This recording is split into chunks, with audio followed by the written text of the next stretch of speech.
Hello, everybody, and welcome to the first keynote session that we're holding in the My First Architecture Job platform. For those of you who haven't met me, I'm your host, Sarah Lebner. I'm the author of 101 Things I Didn't Learn in Architecture School. I was awarded the 2020 Australian Institute of Architects Emerging Architect Prize, and I have my own practice called Kui Architecture, which focuses on low carbon homes for regional Australians. So I'm hosting you tonight from the banks of the Murray River, which is on the border of New South Wales and Victoria in Australia, at the foothills of the Snowy Mountains. This is Ngarigo country, and I pay my respects to the Ngarigo elders past and present, and extend that respect to the Aboriginal and Torres Strait Islanders joining us today, as well as a warm welcome to others from different regions and cultures around the world, especially if you are joining us for the first time.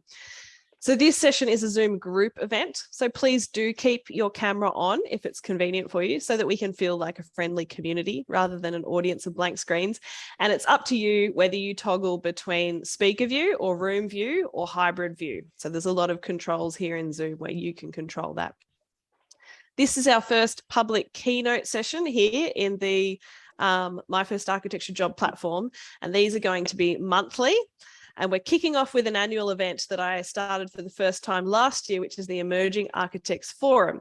And we've collected most of the state and territory winners of last year's Australian Institute of Architects Emerging Architect Prize.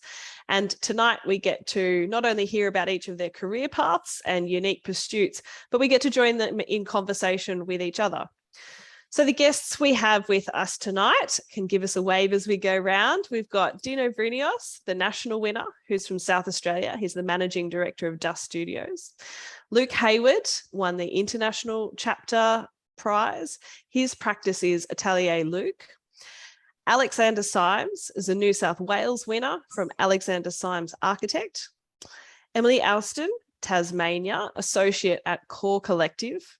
Sandra DeVries, ACT winner, principal at SQC Group. And to keep things moving tonight, there's going to be 3 different sections. So the first, we're going to all get to know each other. In the second, we'll be hearing about Dino's findings from the research he collected on his Emerging Architect Prize tour.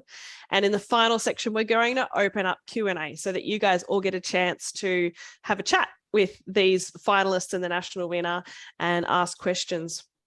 I'd love to get a bit of a sense of where all of you are from. I can recognise a lot of our architect project members in here, but also a lot of new faces. So please pop in the chat wherever you're tuning in from tonight so that we can see. And so let's jump in. We're going to do a little bit of a round robin first. So we're going to work through each of our guests, and we're going to start with Alex. I'd love to ask you an introductory question. So Alex, what type of work do you do as an architect, and what's particularly unique or interesting about your career or projects so far? We'll do anything people want us to work on, is really the main answer. But I suppose we come at it from a perspective of, are they trying to do better than usual? Are they trying to push the boundary from a reduced environmental perspective with the design? So we start every conversation with the client of, do you want to just do business as usual?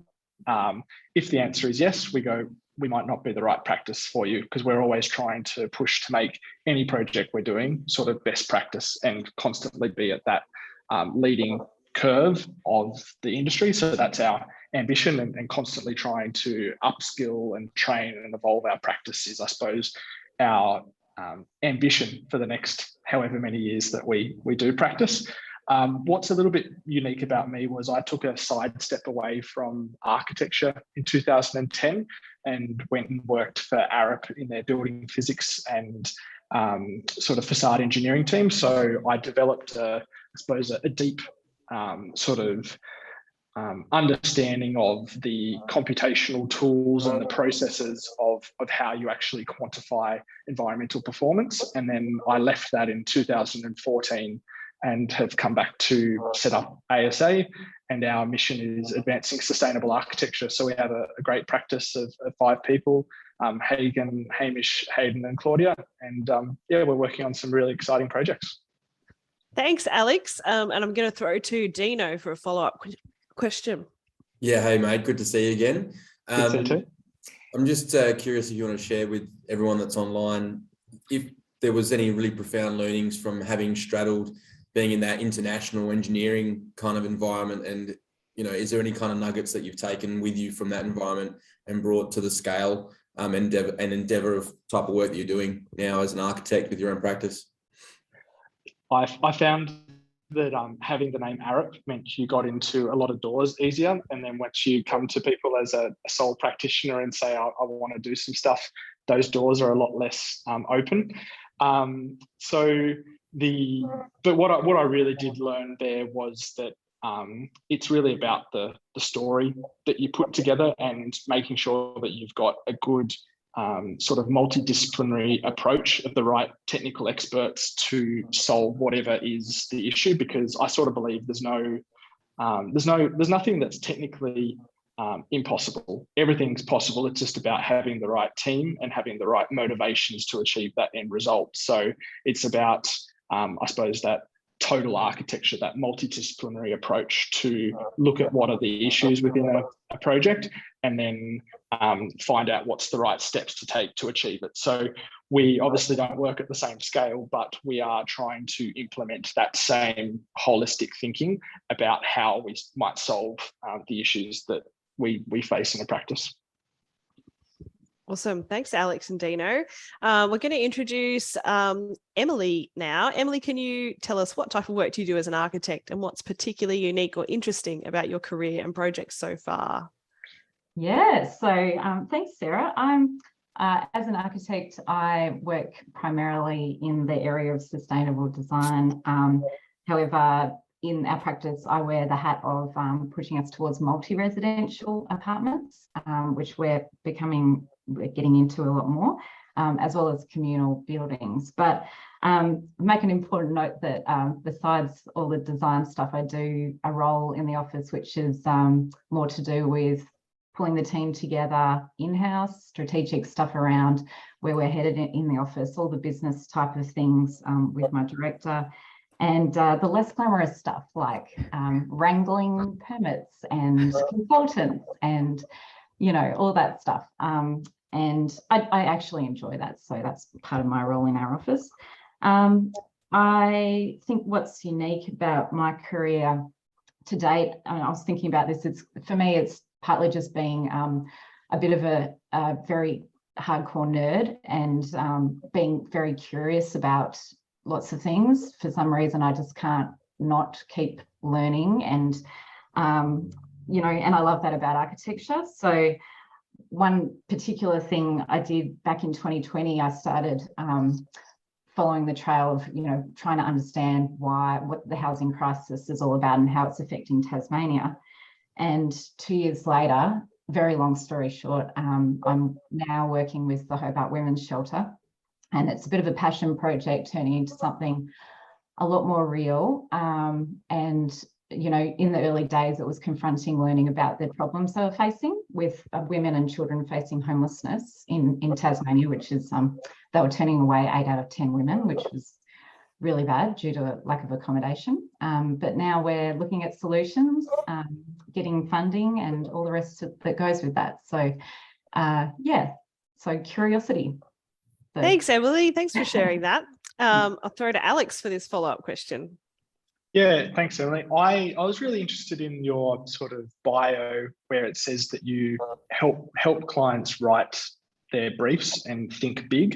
And I think one thing that especially people joining the industry think is that the client brief is the gospel, and it's actually just a starting point to open up a conversation to actually push it in the right direction. So I was hoping you might be able to elaborate a little bit more on that.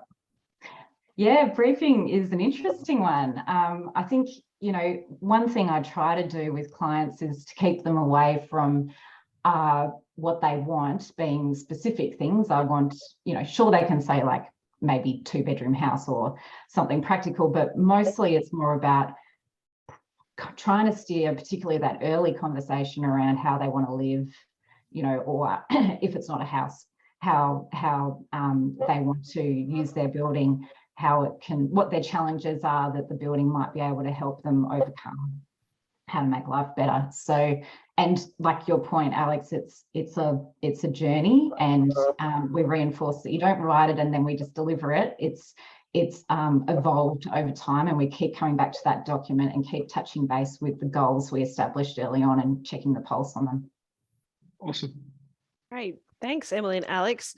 For those watching, great idea to remember these intros so you can work out what follow-up questions you want to ask at the end.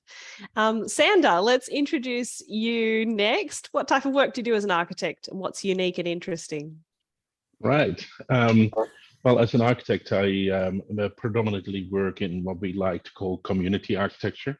We like to only work on buildings with a heart.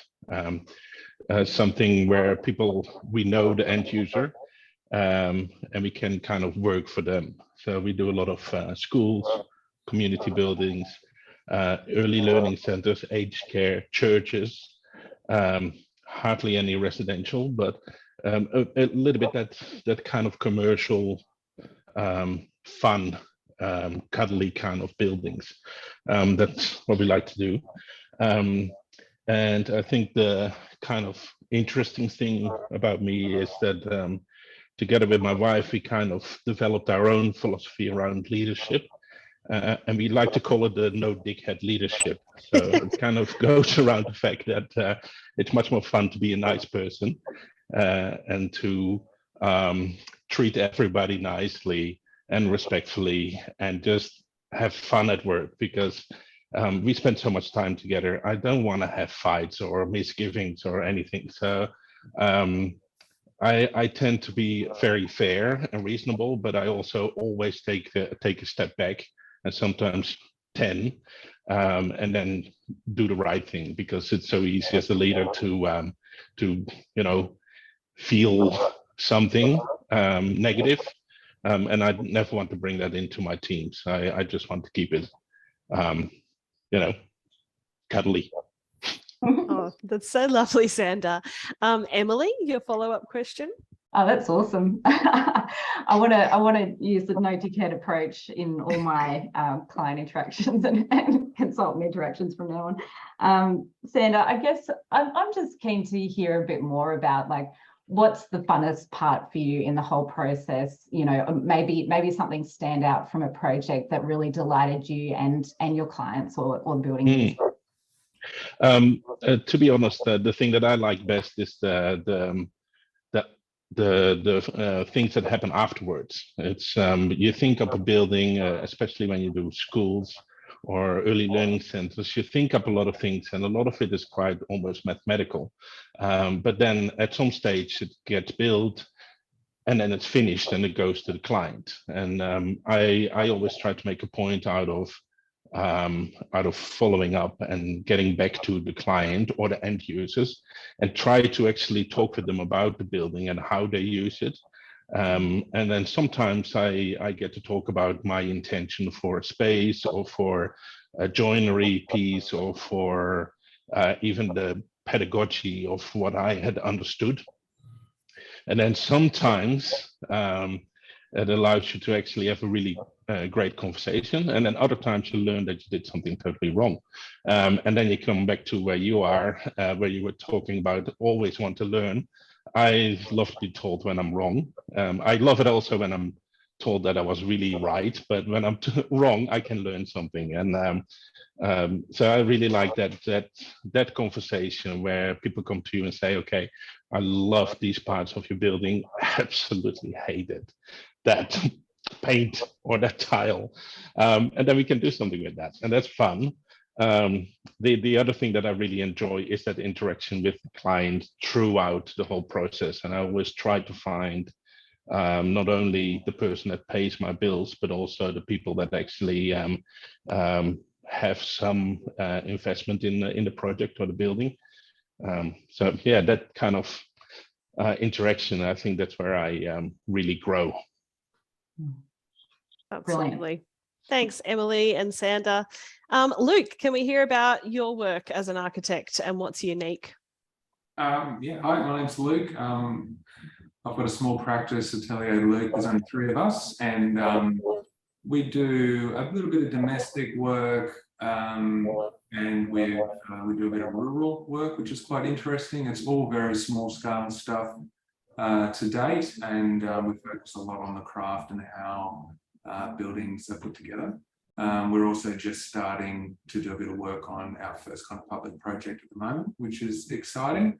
I guess the unique thing about my journey and our practice is we started the practice in Japan, and until the start of this year, we were based in Osaka, where we grew the practice, and it's kind of pandemic reasons that we're now in Sydney, although one of our staff members is still over in Japan. And so for a very, very small practice, I guess we get to do work in Japan, and we're now doing work in Sydney. We've got work up in Brisbane, work in Byron. So we're a very tiny practice, but we seem to be able to spread ourselves all over the place, which is a lot of fun.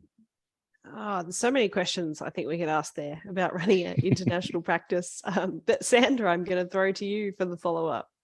Well, exactly where my interest is straight away, because I love Japan. Have never really been there other than landing through and flying again. But as a Dutch person, I know that there is quite a lot of cultural differences between Dutch people and Australians. And I think I know that there's lots and lots of differences between running a firm in Japan and in Sydney. So maybe you can talk a little bit about those differences.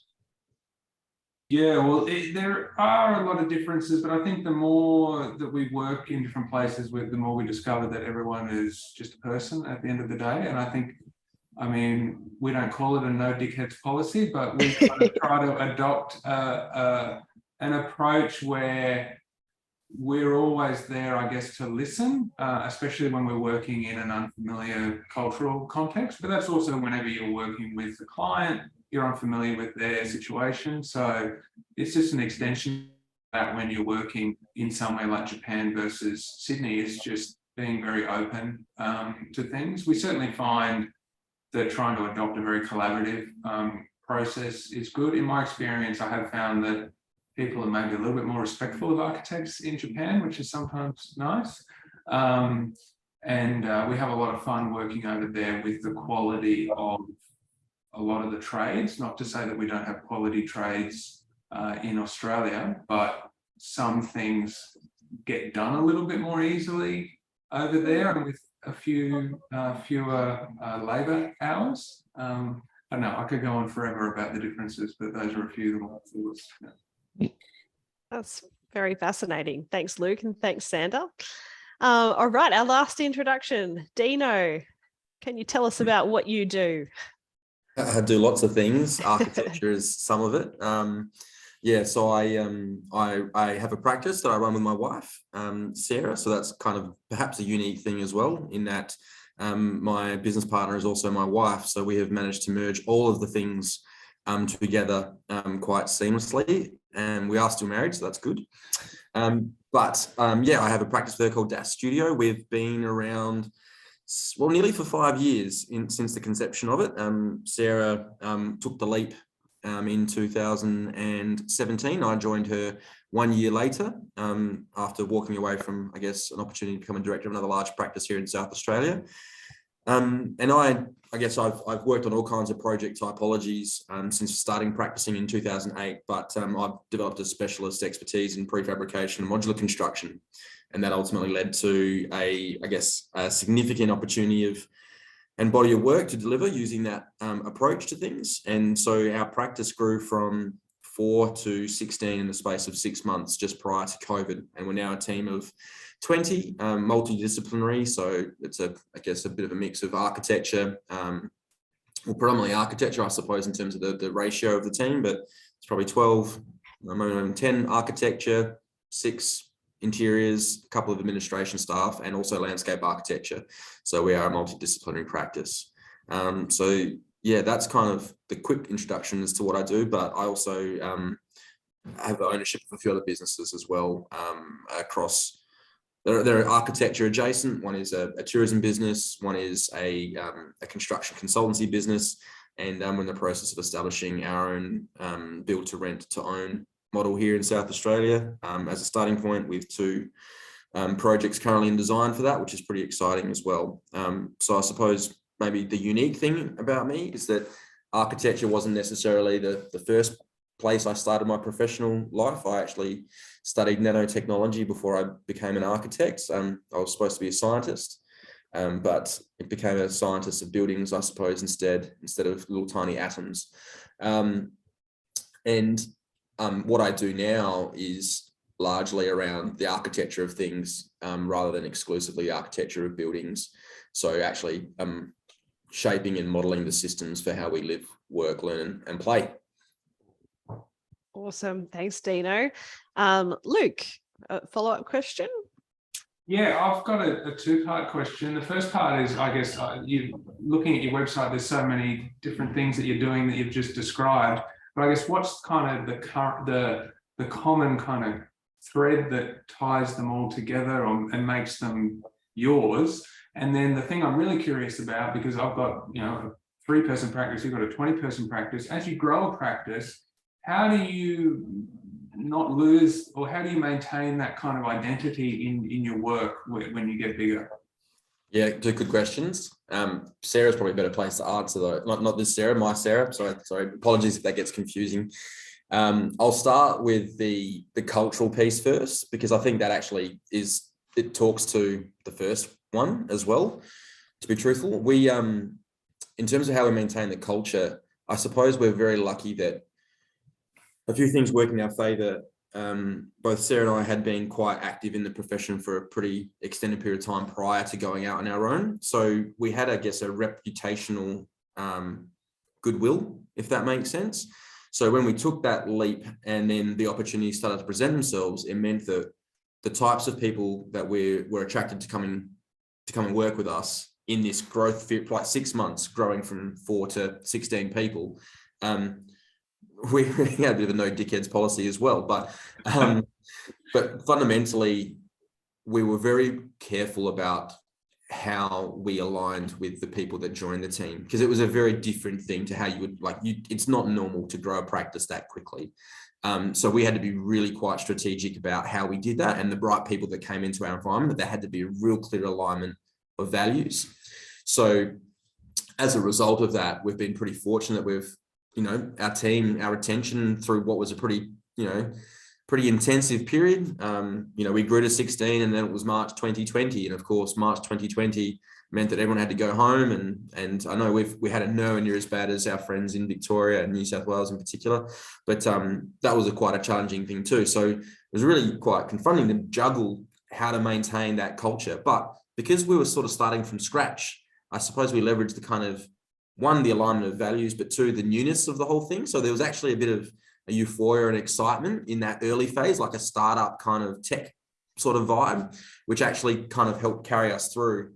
And then the realization of that work has then given us this secondary sort of push, and we've actively invested in the team contributing to what our practice is all about as well. So, you know, it's very much a manifestation of Sarah and my brand, but we created a manifesto together. The whole team contributed to that, which is the Make Better theming, which was part of my video that I put together for Emerging Architect Prize.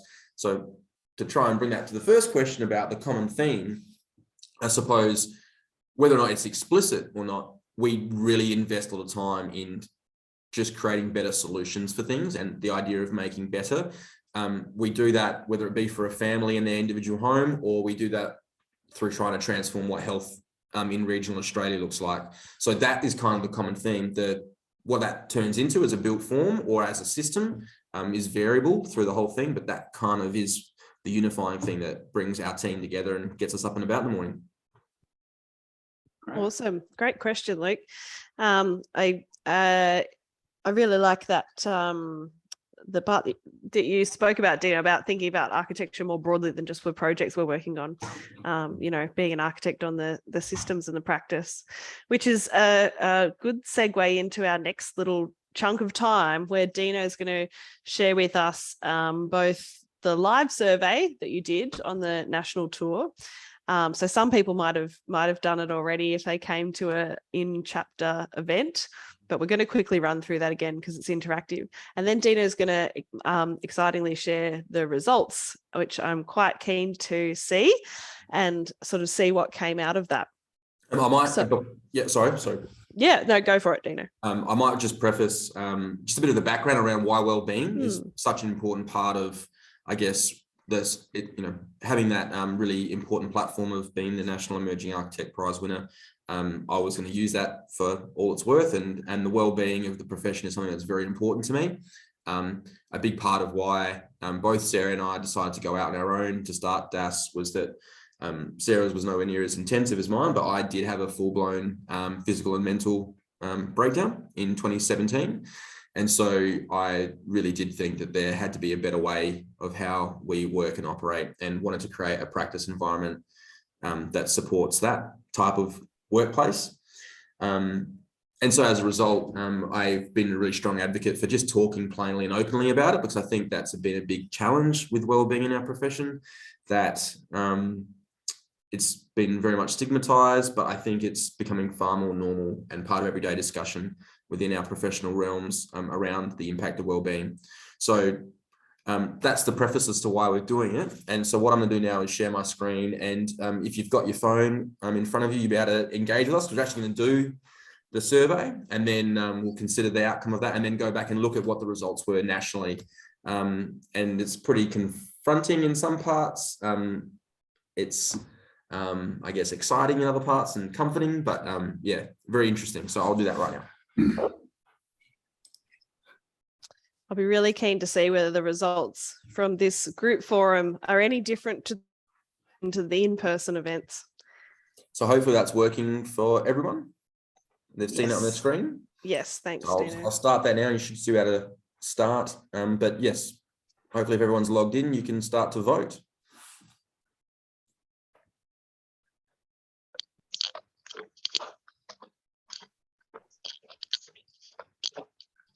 There we go. Good. Oh.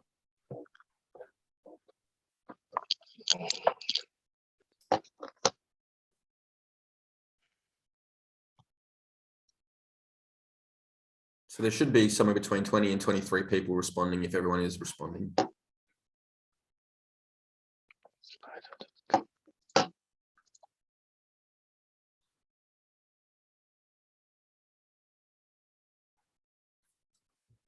Okay, I might move on to the next one then.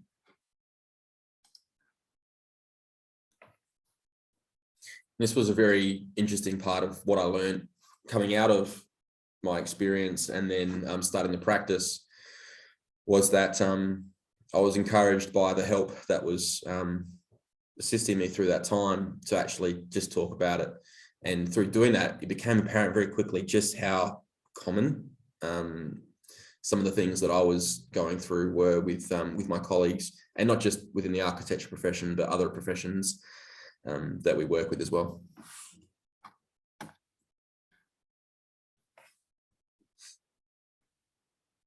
Okay, we'll jump on to the next one. It's funny on the tour, some people didn't know what a sickie was, so I find that surprising.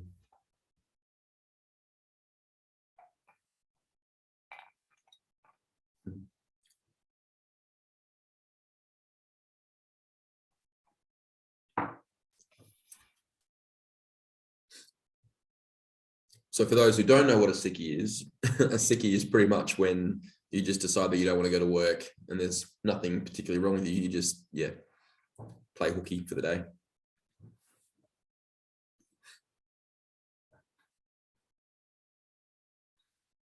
I'm going to the next one.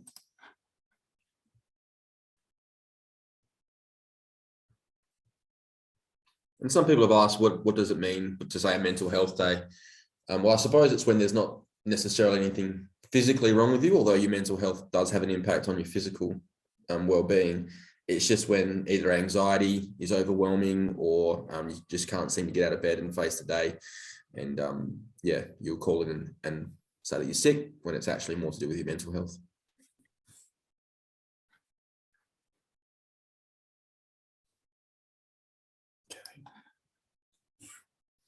And this was quite interesting to get some of the feedback around this. It's not all about the employers, and mental health isn't completely in any way, shape or form impacted alone by your workplace, but it can have a significant impact on you. you do spend a third of your life, if not more, well, a third of your day at least anyway, working.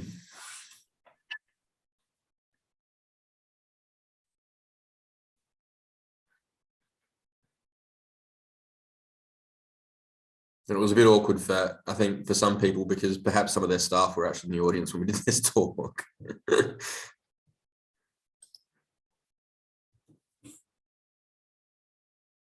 And this is usually a pretty good indicator. If you ever find yourself interviewing for a job and they ask if you've got any questions, this might be something that comes into your mind about possibly asking, because if they do, that's usually a pretty good indication that they really do care about what their workplace, what their workplace culture is and how they look after their people. I dare say as well, if you said, I'm not sure, that's probably generally a good indication that it doesn't, because you probably should know about it.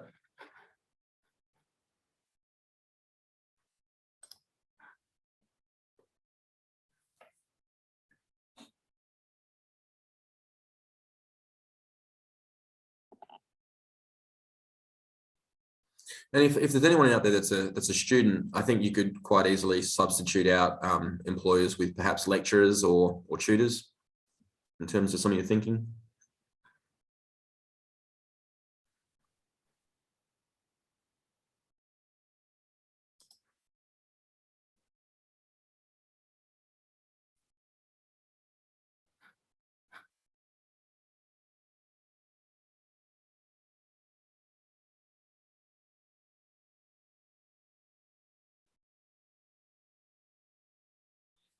That's really positive.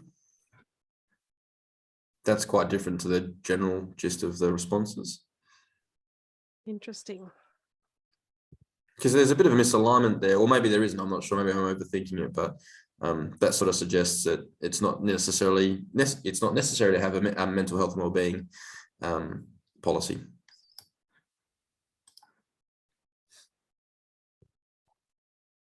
And I'd be curious to know how much of that is a result of the people you work with versus the leadership as well.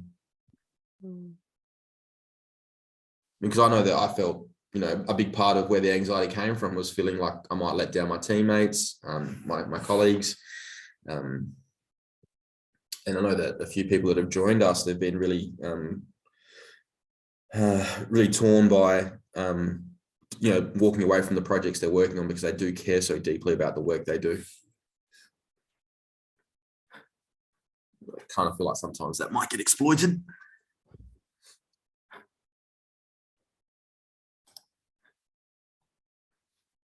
And this, of course, this is a very interesting thing given what we've all experienced since 2020.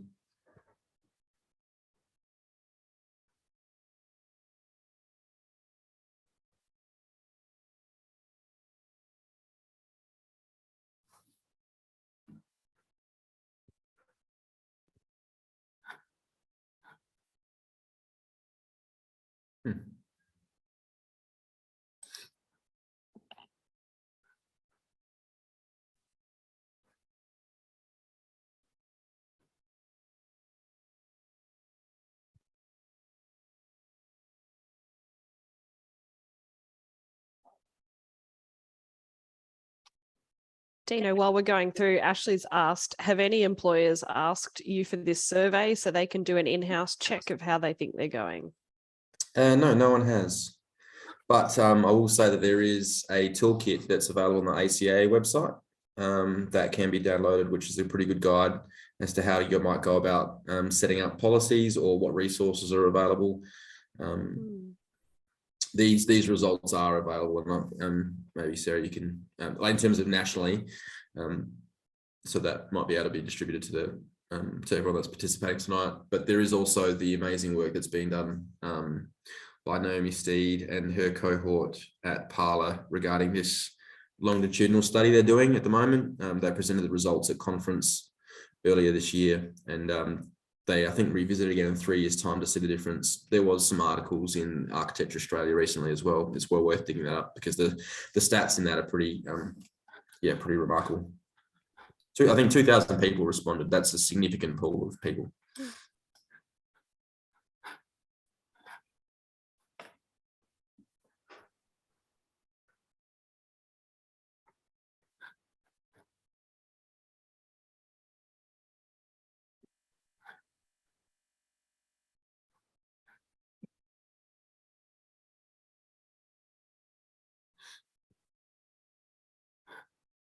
So that's interesting in itself, that consistently half the people answering are saying they consistently have to work overtime to complete their resource workload. And yet that doesn't seem to align with how people feel about balance and mental health in the workplace.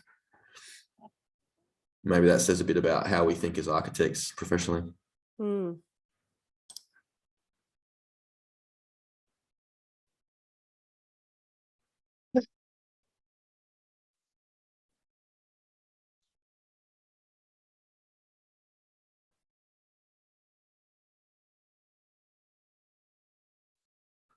Mm.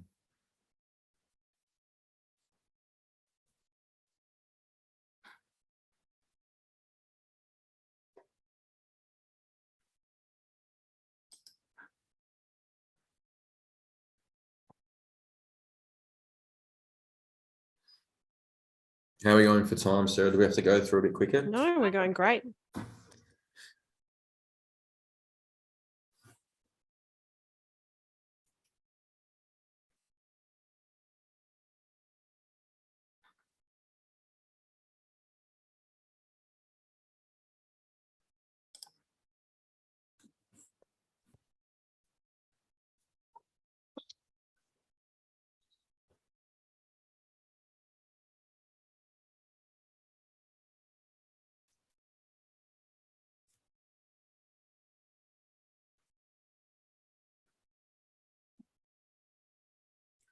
So I don't understand how that works. So people are voluntarily working overtime? That's interesting.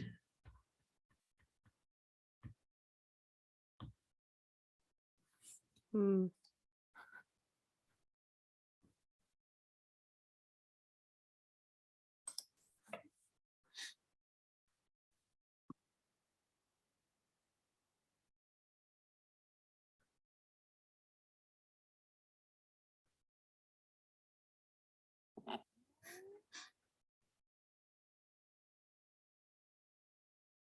That result's pretty consistent nationally.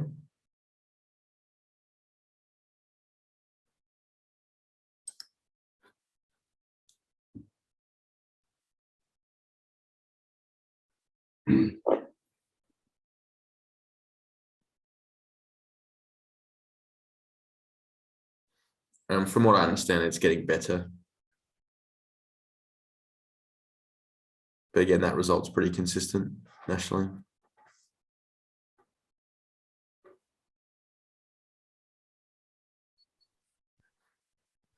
We're almost there.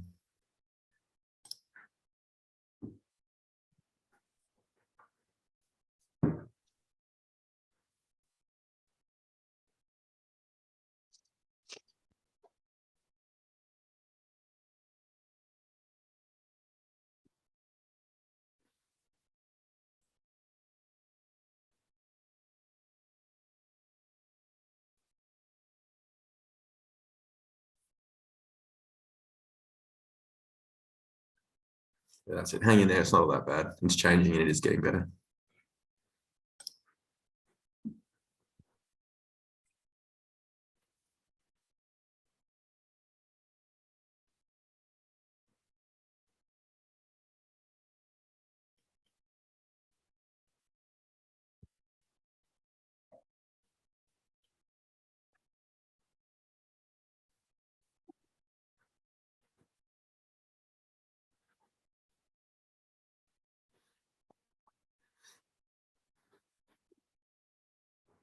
It was difficult writing these questions, I must say, because you don't want them to be too leading. They are definitely open to Yeah. interpretation.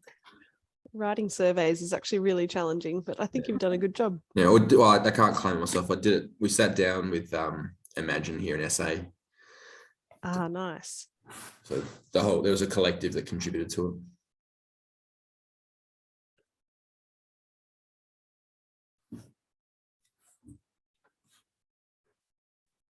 It is difficult with these things now, though. Post-COVID, getting in to see a doctor, and then also getting in to see any kind of specialists or therapists or psychs is a bit of a wait these days, unfortunately.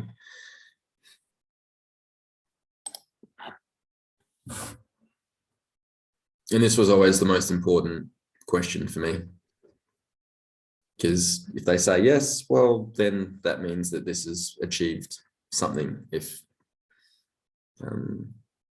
yeah, it makes me feel better that this has helped shed some light on the fact they actually can talk to colleagues.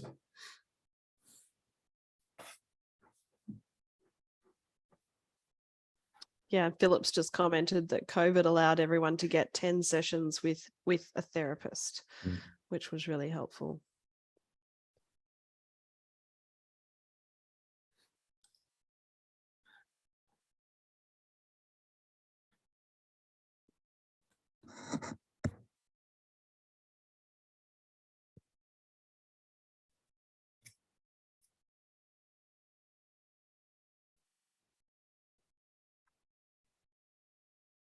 Oh, sorry, Pip. Pip has clarified an extra 10, so 20 in total for the year. Wow, that's quite a lot. I guess that contributed to the difficulty in getting in anywhere.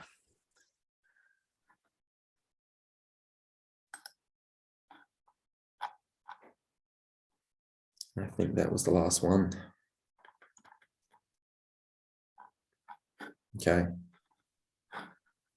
Thanks for running us through that, Dino. No worries at all. I think gives us good sort of context now to absorb the findings better. Absolutely. So just bear with me now.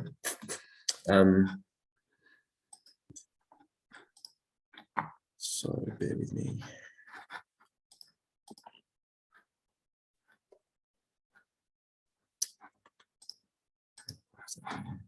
Come back. Sorry. No, you're right. There we go. So hopefully everyone can see that. I might go to full screen mode. So yeah, this can be distributed out to everyone afterwards. It's well worth having a look at, and there's opportunity to learn a bit more about the other EAP winners that one that are on online tonight, and those that unfortunately couldn't make it. But so this was a review that we put together. Our previous winners, bear with me, scroll through.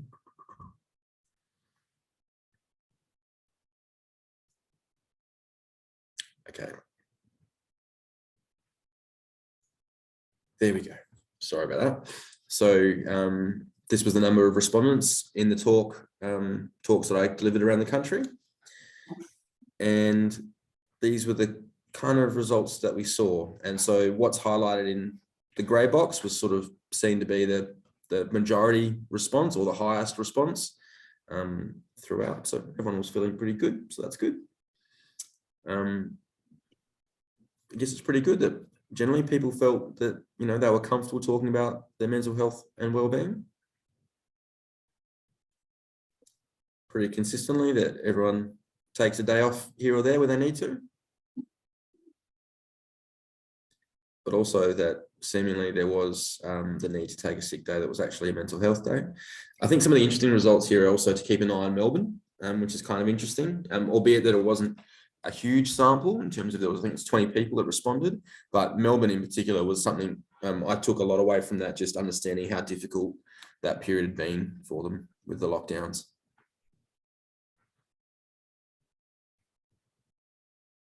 Interestingly, again down here.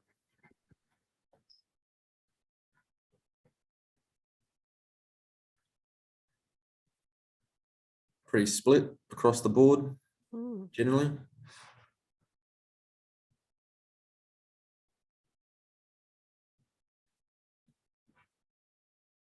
Pretty balanced, really, all things considered.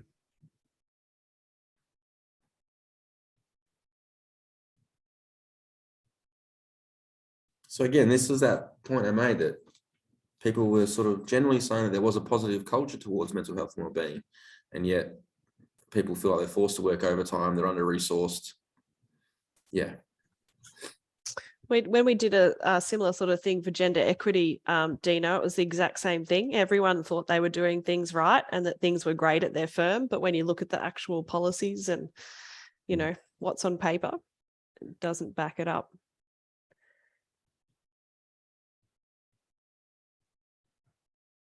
Again, pretty consistent with a majority there, so that's good. And that's, again, I'd be really interested to know what that was like pre-2020.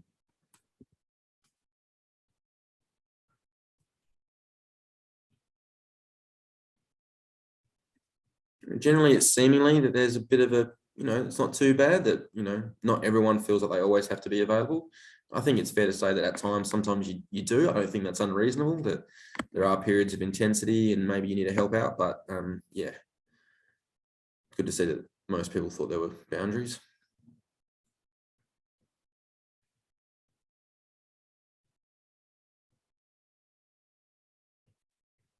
So again, if you combine always and consistently, Hobart's got it pretty sorted out, Emily, and Canberra.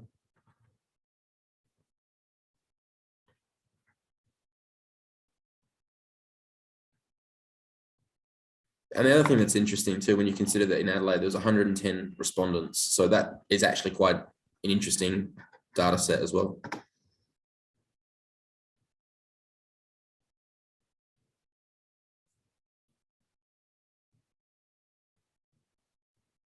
I think it's good that people don't necessarily feel like they can't ask for help, which is good.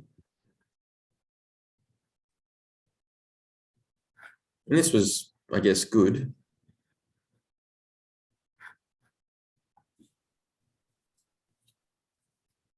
So that's that point I made about whether or not they're being forced to or voluntarily doing it. And then, yeah, this was the result of how people felt about burnout.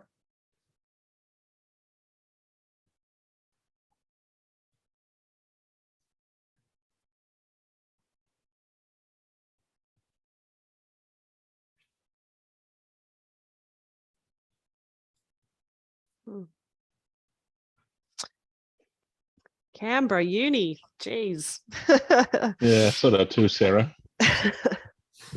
I was there in the evening and I definitely don't remember talking about it at uni. This one's pretty broad, but I think fundamentally that there's a 40%, 30, high 30s that aren't entirely sure if they want to stay in the profession due to mental health.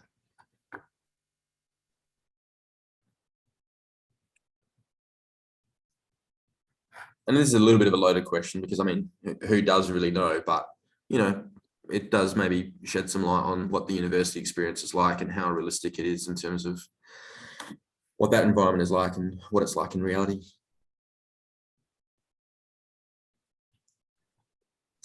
Last questions. It's made me happy.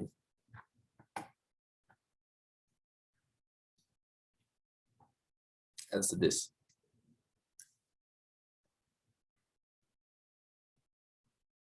That was the end of that. So back over to you. I'll stop sharing. Thanks, Dino. Well, I'm keen to ask if you have any plans for this data, what you're going to do with it now. Not really. Like I said, I think the work that's being done by Parler is far more rigorous and it's university tested and validated. This was just purely to be anecdotal and a device for a broader conversation, a bit more of a grassroots thing. A lot of different groups have asked for it. So I know a lot of chapter councils have talked about it. A lot of Imagine groups have asked for it, as well as the ACA too. So if nothing else, it's just a prompt for it to be, up the list of talking points for these different organisations that shape the profession, really. So if nothing else, I'm happy with that. I think, and anyone who attended them live or took part tonight, it's far more engaging to take part in the survey in a face-to-face and see the results around you. I think I probably took on the data far better than I normally would just because of that interactive nature.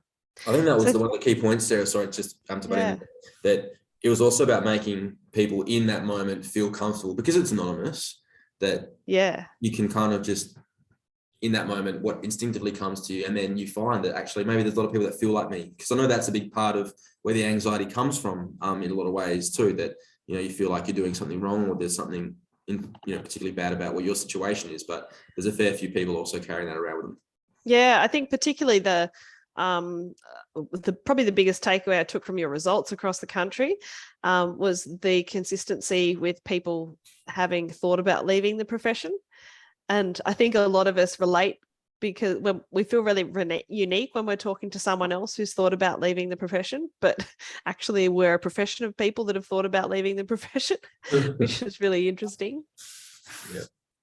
Thanks for sharing that, Dino. So before we sort of throw it open to a complete Q&A, so hopefully in the next few minutes, everyone can think about what they might like to ask each other, including our guests to each other. We're going to take a little brief sponsor break. Nothing in life is free these days, is it? And this session tonight is possible because it's sponsored by the Architect Project, which is the premium membership in this platform. I've spent 2 years building the Architect Project, and my focus has always been about trying to create the type of resources and events and supportive community that I wish I had had as a student, as a graduate. Now, rather than me just tell you all about it, I've teed up 2 of our members to discuss their experience. I honestly have no idea what they're going to say. I just told them, I'll throw it over to you for a couple of minutes and you can prepare a couple of questions to ask each other that shares your insight on being members. So I'm really keen to hear what they say. So I'm going to introduce Pip. If you'd like to say hello, Pip. Hi, everyone. Pip is a master's student originally from Queensland who relocated for a job and to continue study in Canberra. And Varun, can you say hello? Hi, everyone. Varun worked as an architect in India before coming to Australia and studying masters. So I'll hand it over to you guys. Okay. So, Varun, Sarah mentioned advantages of joining the Architect Project membership. Once you finish your free trial period, what made you stay and continue for these past 2 years?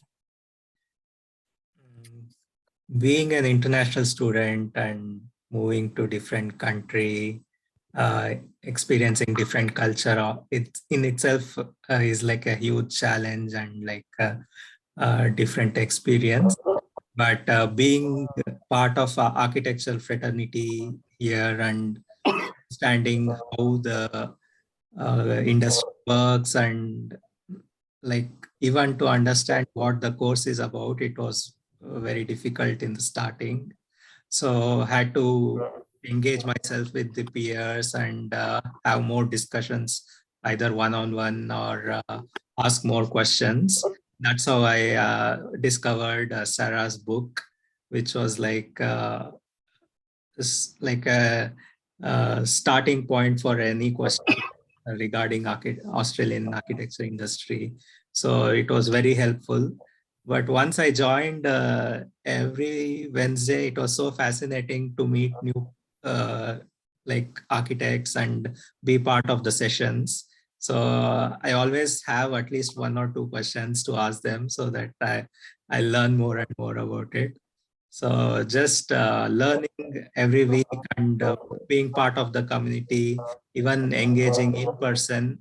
I met so many of them and have been good friends with them. So I don't think I can ever see myself leaving this community because it's just growing and growing rather than like getting bored or something like that. So yeah, that's why I'm staying.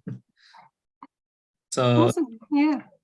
I would like to ask you as well, like, why did you join, or if you could share any experience, like regarding. Yeah, sure.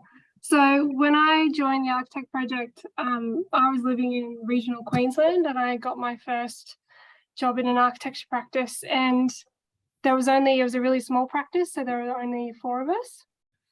And I found myself asking myself these questions about industry and what to do in certain situations and how to navigate kind of the next chapter. And I stumbled across the Architect Project, and it's been an amazing experience to meet all these people from different walks of life, sharing their experiences and like giving advice, and me being able to give advice to them about what I've experienced, even if it is just the last 2 or 3 years being in the industry.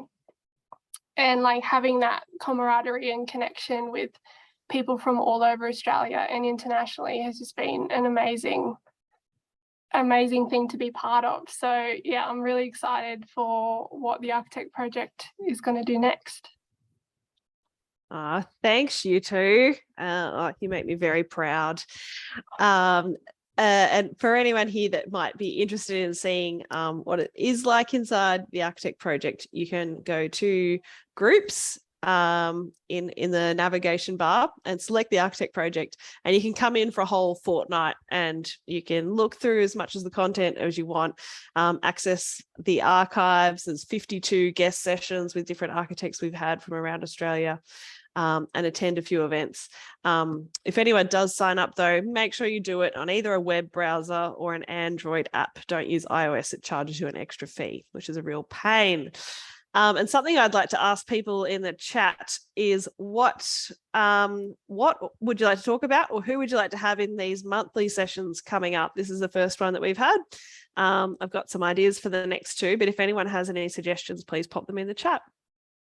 All right, so this sort of ends the formal organised parts for the evening. So now we're going to have a open chat for half an hour. So if you think back on right back to the introductions from everyone, but also what's Dino's presented, pop your video on, especially for this part if you can. It's nice to have a little group.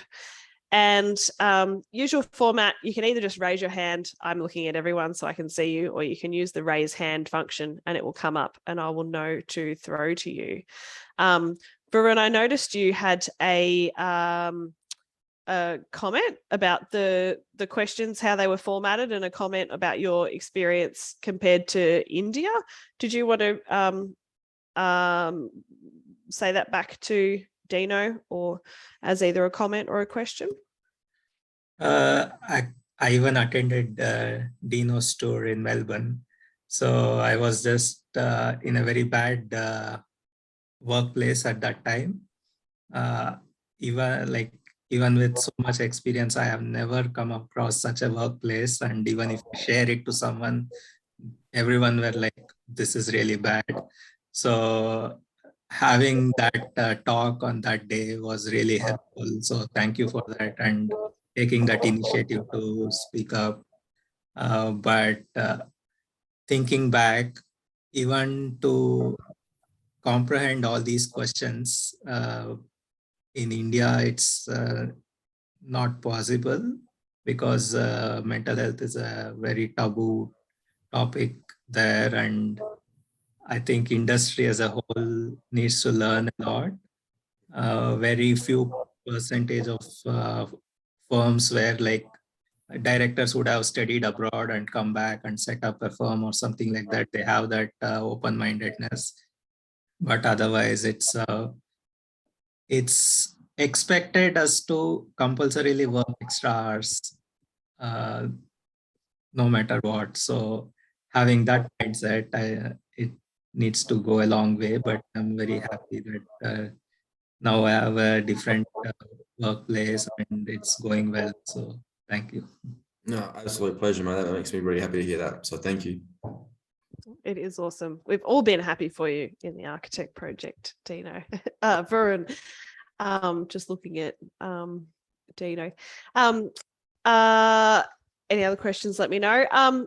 Luke, I'm really fascinated to know a bit more about what spurred you to start up the international practice in the first place. I'm not sure if I missed that in your introduction, but what do you think is particularly unique about your practice compared to working in one location, if others are thinking about taking on jobs overseas, for example, or broadening their reach? Yeah,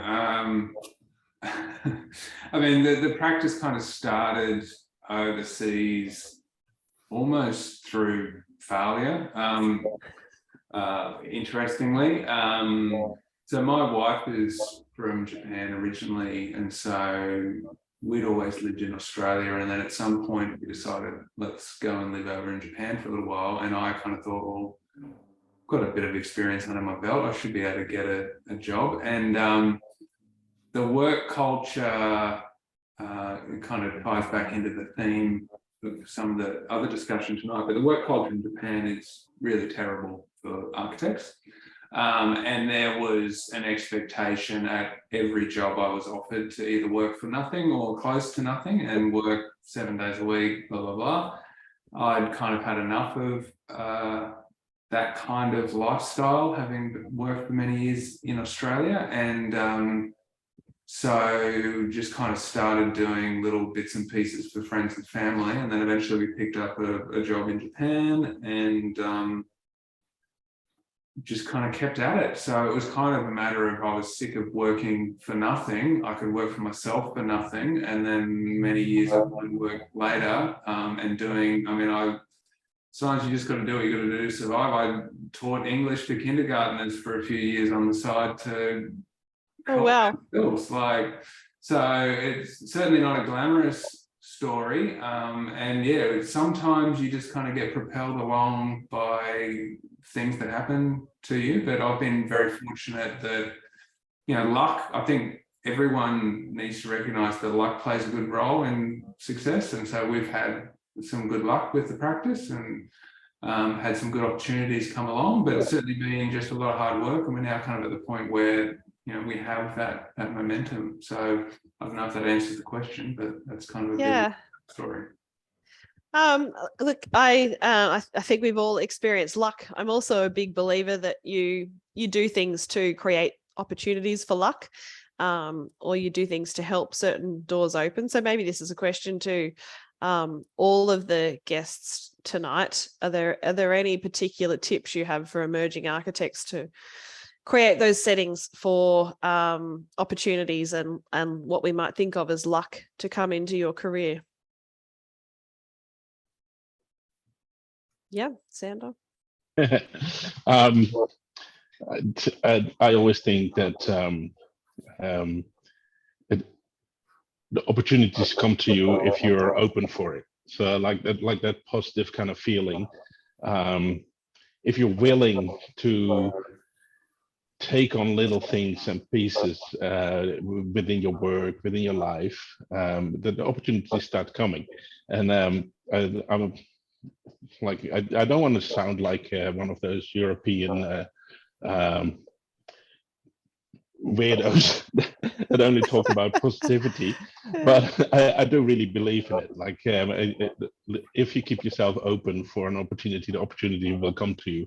I'm absolutely aware of the fact that my opportunities within my company have come from being there, being willing to be part of the journey, be willing of the decision-making kind of process, but also be willing to commit to it and also commit to being wrong sometimes and being able to listen to everyone. And so it's kind of the you have to throw yourself in the middle of it in order to get the opportunities for you to actually pick up and do something with. Yeah, Alex. Yeah, no, I think very similar to Xander. I have a rule that I never say no. I don't say yes to everything, but I have a way of saying no that is not by using the no word. So it's like, yes, I'll take any opportunity, and what I want to do with that opportunity is X, Y, Z. So being very clear on what your values are and what you want to achieve, but having a positive attitude to say, I'll do anything as long as it meets certain sort of criteria I have, I think just makes every conversation you have a positive one. So I think that idea of I'll design a massive skyscraper as long as it's going to hit this particular thing that's important to me. So yeah, that would be my recommendation for anyone is try and be optimistic about the future and what you can bring to a project, and good things will happen. Emily? Yeah, I think the same thing, but also it's something just occurred to me that it's good to not let your own either it's one extreme or the other, your pride or your timidness get in the way. And what I mean there is in the being open to opportunities thing, I've found that most opportunities that have come my way is by actually yeah, doing things that I don't think are kind of below me. Like I worked for a marine engineer for a few months when I couldn't get work after graduating in the GFC, which was joyful. But I learned a lot from that. And actually that engineer was incredible and taught me a lot. And I found myself out on boats measuring jetties and weird shit like that. So interesting stuff, you know. And the other thing is, I also found a lot of opportunities came through being, I suppose, humble enough to ask seniors for help. So I'm surrounded now, my network, I guess you call it, though I don't think of it that way, is largely much more wise and experienced people. Most of them are women in their 50s in and outside of architecture. Don't know how, so, you know, connections like bushwalking and weird things like that.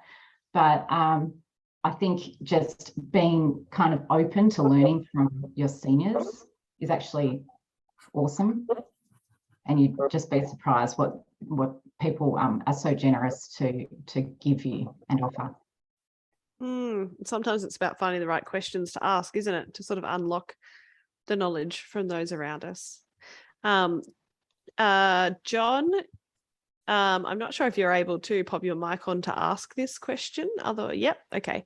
A question for Dino. Hi, Dino. Thanks for the survey. I just thought, especially in the questions that the question that you noticed, there was not a difference in between with the national one. So at least that's what was going through my mind. Do you think there's value in differentiating between the employers versus employees? And if that's possibility for tonight's live survey, having a, say, bigger makeup of employees. So I know that's, at least for my answers, why it skews towards unpaid overtime, but still not relatively too fussed about it. But if it's too, like, I'll impose that on myself. Like, yeah, no, I think it's an interesting. It's an interesting. I'll never do that on my employees. Yeah, no, I hear you. Yeah, it's an interesting thing. I mean, the surveys, again, like I said, it's just a tool to prompt a discussion. This survey actually had a life before the Emerging Architect Prize, where, you know, 18 months ago, we delivered it as an Imagine an ACA initiative, or AIA an ACA initiative. And we had 100 and something people come along, which is really unheard of for an Imagine event in SA, other than a big drinking party, to be honest. But just to have a general discussion about mental health and wellbeing in architecture.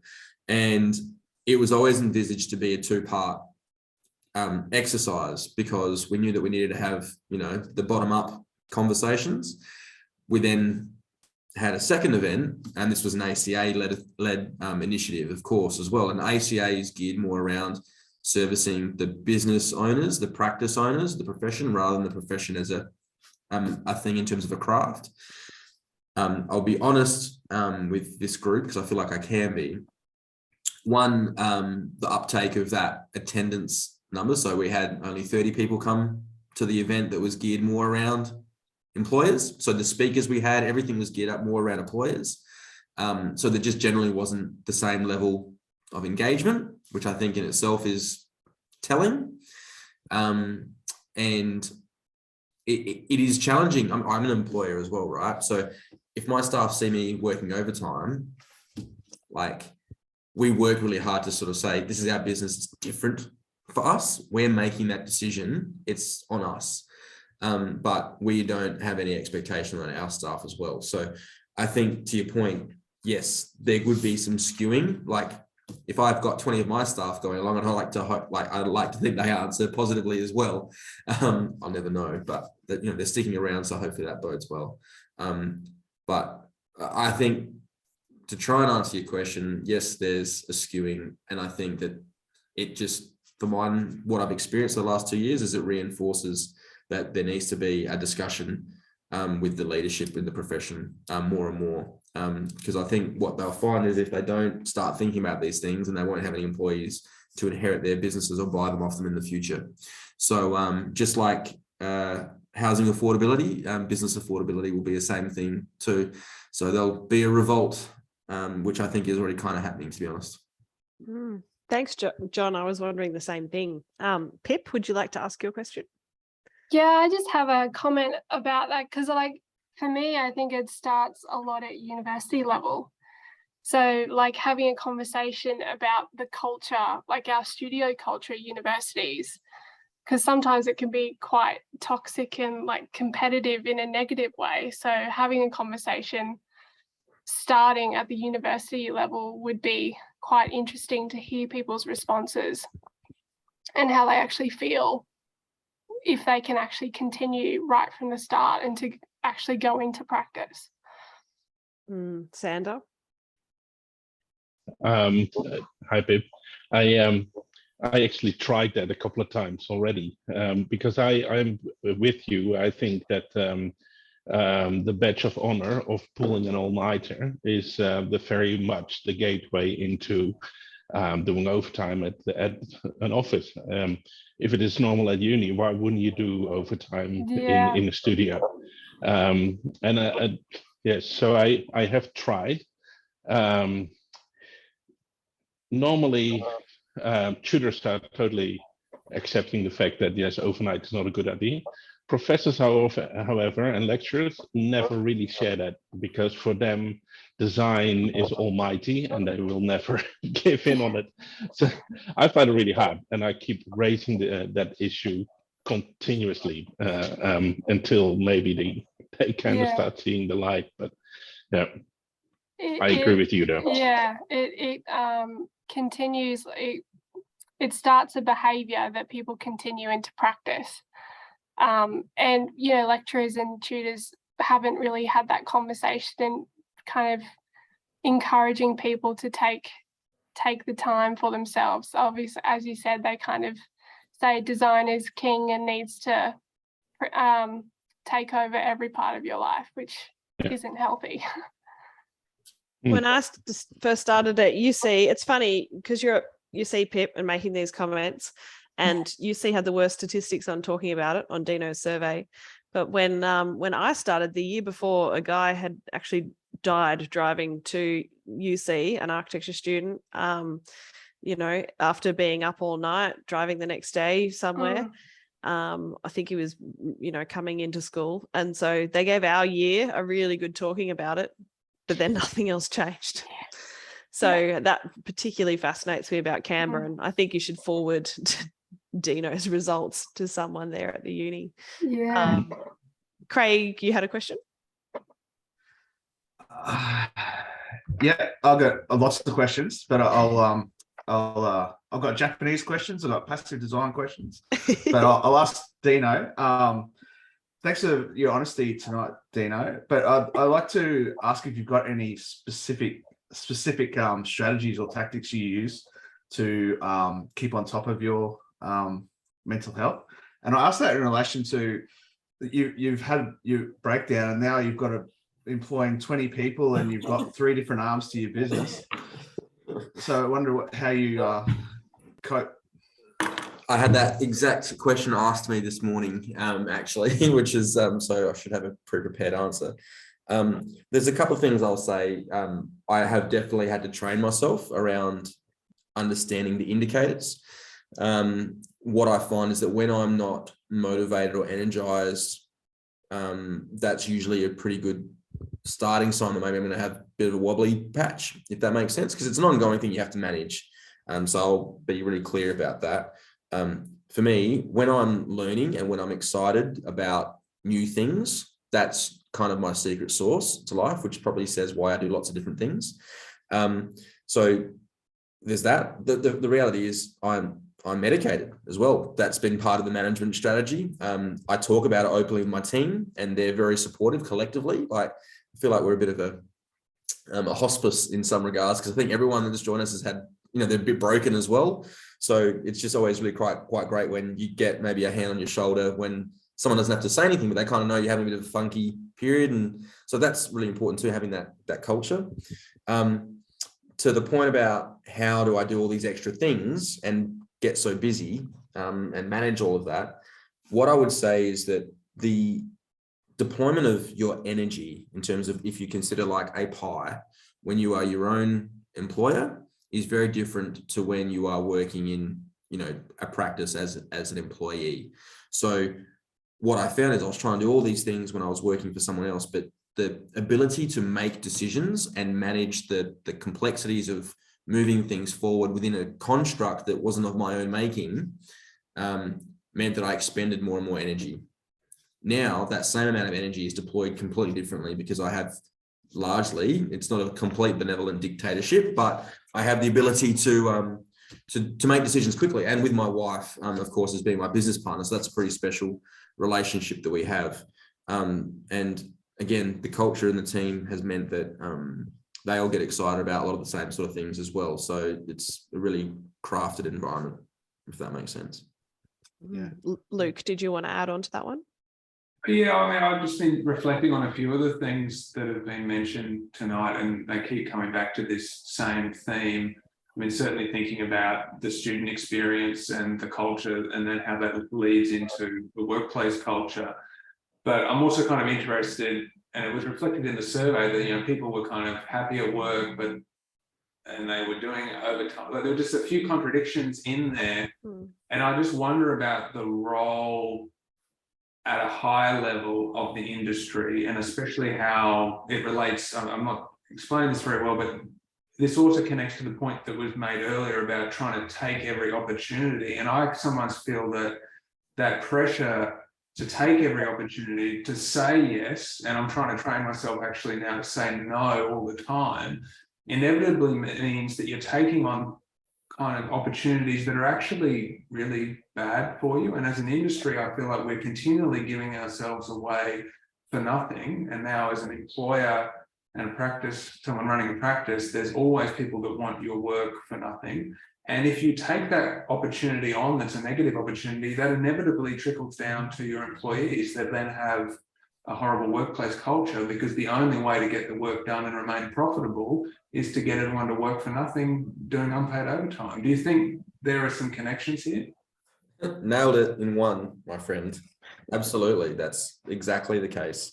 I mean, it is a generalization, but I think it's absolutely the case. And I really encourage everyone to have a look at the articles written in that AA magazine. Maybe we'll find them and share them, and as well as the survey results. But the telling, you know, they were quite blunt in their assessment and said that mental health and well-being in architecture, the issues, are directly related to business practice. Now, that doesn't necessarily mean that they're blaming the business owners or directors, but it's just fundamentally business practice. Who has the most control over business practice? Well, the staff have the ability to control some of that and impact it, but largely it's the leadership at the top that have the greatest ability to influence that. When they ran the numbers, and in terms of how there's like an index, a score out of 100, which is like a national index of different professions and things like that. And, you know, I can't remember exactly, but let's say if 80 was the Australian average, graduates and new architects were like 60 or 65. Senior people within the profession were above that 80 mark, right? So there was also a direct connection between people's financial security and all this as well, right? So it was a really interesting, I guess, summary of what I think we all kind of maybe know, but just put some rigor to it. But yeah.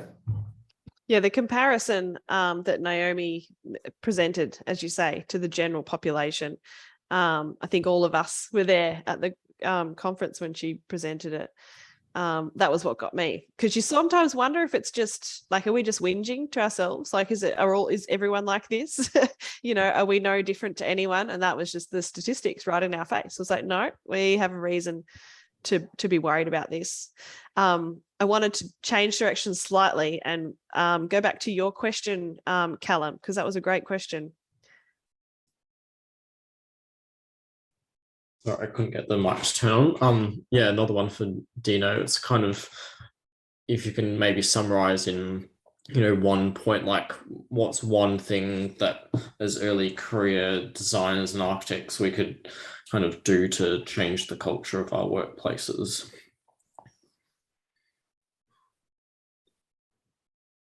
And well, I think be engaged and be aware is important. I guess it's a balancing act. You can't come in like a freight train and seek change, but actually be quite strategic about how you might, through stealthiness, become an advocate, an agent for change from within. It's really, really difficult when you're starting out in your career, but I would say we're about to come into a time where the emerging part of the profession is going to have a lot of choices, a lot of options. We're going to be in high demand. And so I would say that if you don't have success getting cut through and having honest conversations, find another workplace, to be honest. I worked in 3 different places before I found somewhere where I was happy for the 7 years that I was there. So you don't have to get it right the first time either. So yeah, don't put too much pressure on yourself in that first workplace and it being perfect. I don't know if I answered your question, but anyway. No, good answer. You're on mute, Sarah. Does anyone else want to build on that question? Sander, go for it. Thanks, Callum. I was going to say, Callum, good question, but I was going to say offer to help. And I've seen this twice in the last year in my office. Once one of my staff members came to me and said, "Hey, what's the parental leave policy within the company?" And I said, "Well, at the moment we don't really have one, but if you have ideas about it, come and tell me." And then she gathered with a couple of other people, started writing a parental policy, did a comparison of other companies around town, looked at AIA, ACA, and all kinds of stuff. They made a whole paper, presented it to our board, and they're making a decision about it. So that's a good way of making positive change. And I think a good way of starting that conversation is by, "Hey, I am really interested in this particular part. Is there anything I can do to help to, do research or create a policy or do something?" I think that's a good way of doing it. Yeah, thanks, Sander. I want to jump because couple more questions. Jump to Ashley, your question for Emily. Yeah, thanks, Sarah. Emily, I'd just love to know how you got involved in the women's shelter work, if that was something that you sort of went out and actively pursued. And then I guess a follow-up to that is there any role or space for emerging grads or students to get involved in some capacity in those projects or driving community change, even though we might not work or have the opportunity in our workplaces to get involved in those projects? It's a really good question. Well, for me, and I think this could be applied more broadly, if there's something that you're really fascinated about and just deeply curious about, and you do in your spare time without getting paid for it, I know that might be a contentious thing, but if you're just that curious about it, then I think, you might find that leads gradually to, with finding out more and more and more about that topic, it might lead to an opportunity just by getting to know the people that are already working in that field. So for me, what happened was in 2020, we were in lockdown, Hobart lockdown, which lasted about a month. So, but at the time we thought, oh my goodness, we're stuck at home with nothing to do. So me and a few colleagues, we started Zooming each other, and we were all interested in the housing crisis, and admitting that we had no idea what was going on in our neck of the woods. And we hadn't done social housing before, so we were just gathering information, and we had a Zoom and we said, okay, who knows someone who might know someone who's working in that area?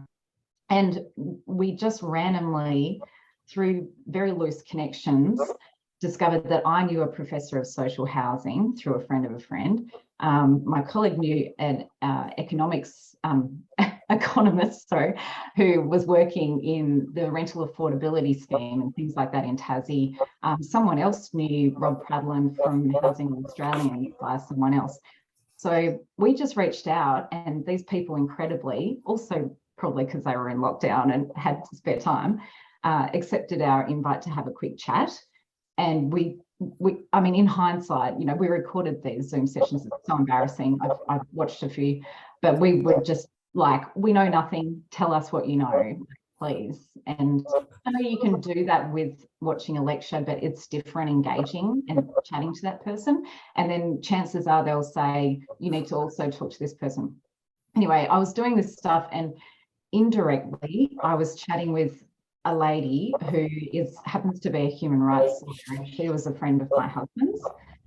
And I just told her, as we were just at some writers' lunch thing, that we were the odd ones out, and I told her I was researching social housing loosely, and she said, being a human rights lawyer, she's grounded in Tasmania as well, turning her attention to the problems we have here.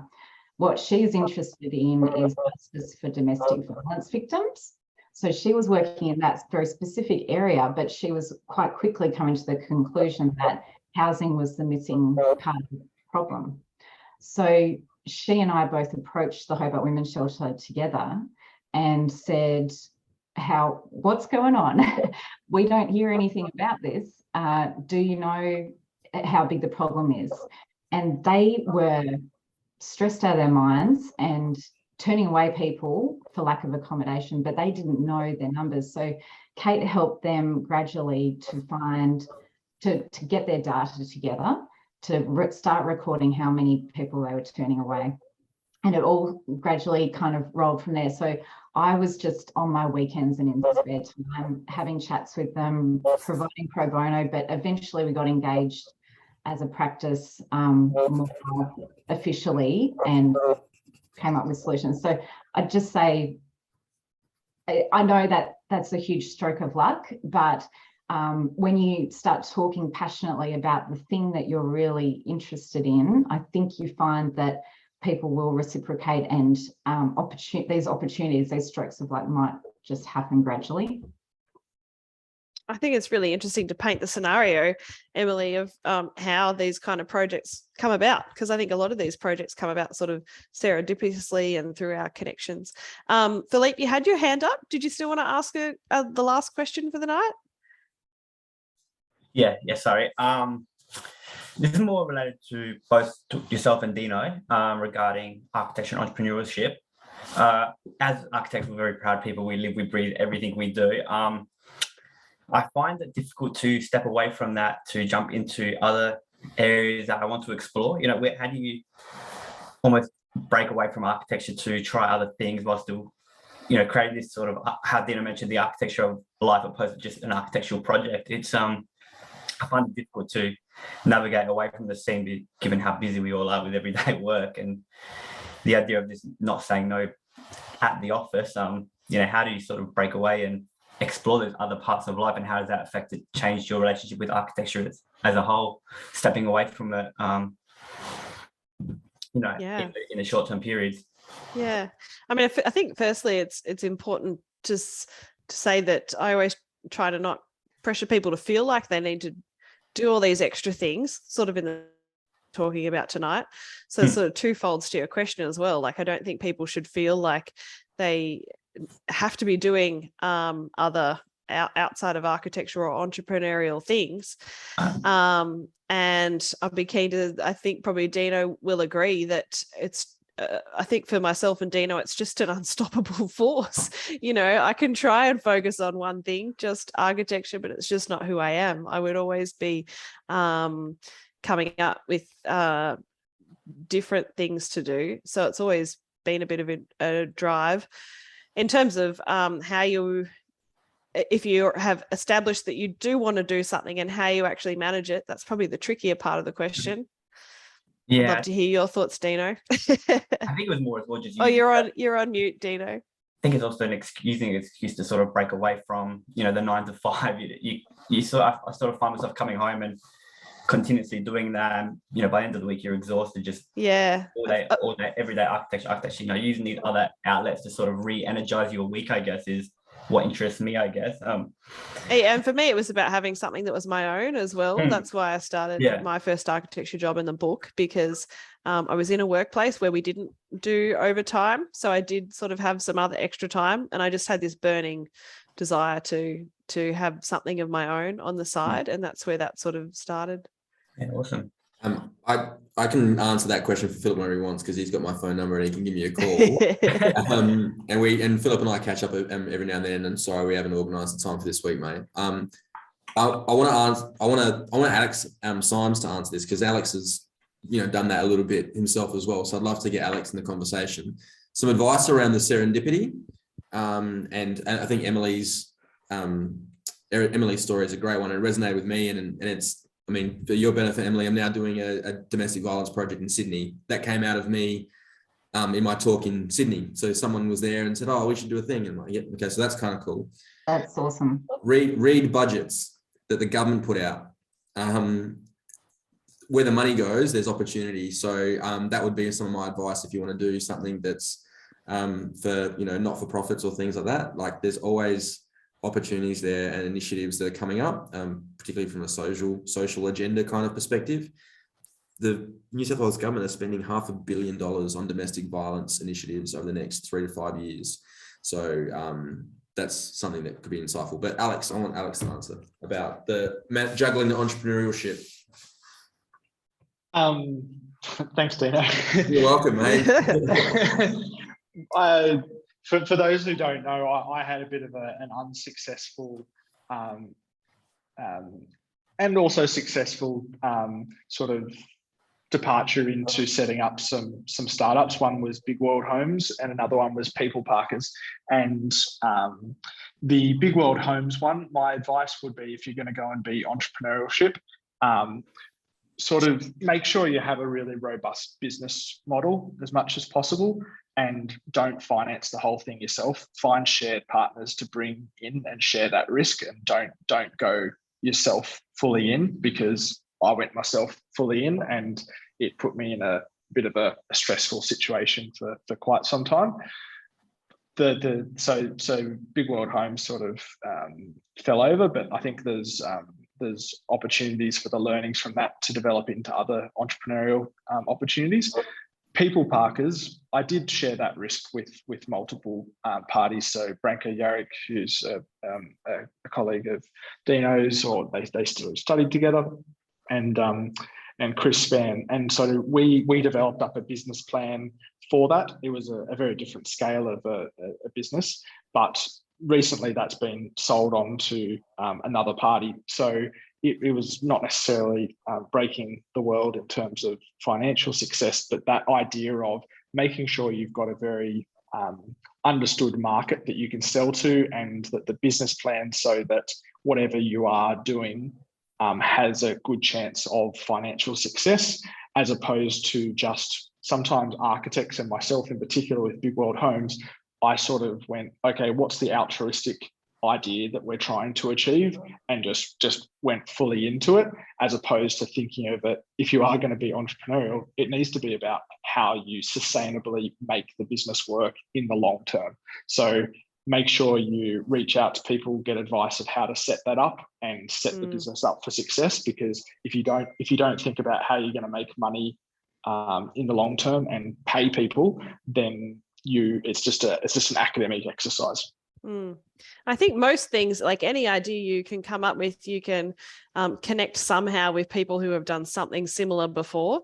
And often people think that means finding an in-person mentor. But, I speak a lot about in the Architect Project about how that might be listening to podcasts about people that, in my instance, people that were self-publishing books.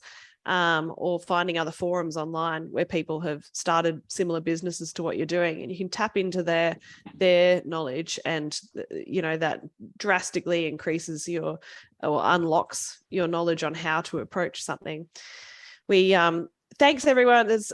I'm sorry for the last few questions we didn't get to. We're definitely at time. If I could run through our guests very, very briefly in a sentence or two, every time we have a guest session, we ask, what is your number one piece of advice for emerging architects? So I'll run through just in the order I can see everyone. Dino? Oh, damn it. To be honest with this last one, what do I say? I can't remember. I'll just say keep learning. Awesome. I like that. Very short and succinct. Sander? Say yes to everything. I feel like you need to have a debate about whether you're meant to say yes or say no. I didn't want to crack into it, but we could. Thanks, Santa. Alex? Say yes to everything based on the values that are important to you. So do not work for free. Do the work that you want to see your future, and just frame everything in a positive context, because life should be enjoyed. Awesome. That pulls it together, I think, Alex. Luke? Yeah, I will also say never work for free. When you work for free, you may think you're making a decision about yourself and an opportunity or an exchange that you think you're getting working for free, but you're actually enabling an industry that relies on free labor. And some people don't have the opportunity or the resources to work for free because they need to financially support their family, and you're excluding those people from our industry, and we all suffer from that. So never work for free. Thank you, Luke. Emily? Get yourself a mentor. You can have more than one as well. There's a hot tip. And they don't have to be in architecture. And yeah, just ask them. Don't be afraid to ask them. It could be someone who's in all the magazines and everything. It doesn't matter. Just, they can only say no. So yeah, do it. Awesome. Thanks so much, team. Thanks so much for all joining us, everyone who came. It's always a mammoth evening doing these ones, but I think for me, it's really important to get the cohort of the emerging architect finalists together and a chance to sort of see you in discussion with each other as well. It helps us build these networks around us and understand who is around us and what they're doing and what they're up to, so that we can reach out and understand our industry better. So thanks everyone for your time, and we'll see you around next time. Thanks so much, Sarah. Bye-bye.